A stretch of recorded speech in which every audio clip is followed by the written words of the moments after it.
আসসালামু আলাইকুম, সবাই কেমন আছেন? আশা করি ভালো আছেন। আজকে আপনাদের সঙ্গে শেয়ার করব তেল পিঠা বানানোর রেসিপি।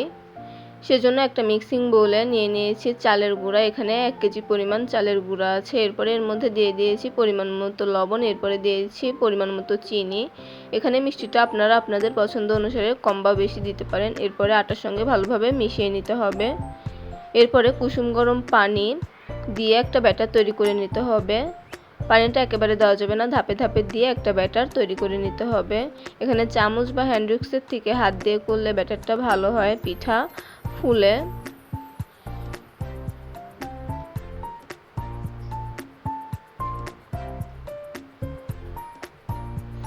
হাতের সাহায্যে একটু ফেটিয়ে নিতে হবে, তাহলে পিঠাটা ভালো ফুলবে। দেখে নিশ্চয়ই বুঝতে পারছেন কিভাবে করছি।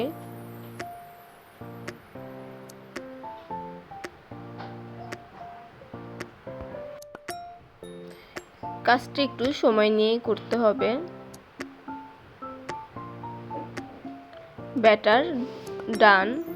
এবার একটু ঘনত্বটা দেখিয়ে দিচ্ছি, দেখে নিশ্চয়ই বুঝতে পারছেন ব্যাটারের ঘনত্বটা কেমন হবে। পরবর্তীতে যদি ঘন মনে হয় তখন আর একটু পানি মিলিয়ে নিতে হবে, সমস্যা নেই। এরপরে পরিমাণ মতো তেল গরম করে ব্যাটার একটু একটু করে দিতে হবে। এরপরে ভেজে তুলে নিতে হবে গোল্ডেন ব্রাউন কালার করে। পিঠা তেলে দেওয়ার সময় ওটা স্কিপ হয়ে গেছে ওই টাইমটা। রেসিপিটি ভালো লাগলে লাইক, কমেন্ট, শেয়ার করবেন। চ্যানেলটি সাবস্ক্রাইব করে পাশে থাকার অনুরোধ রইল।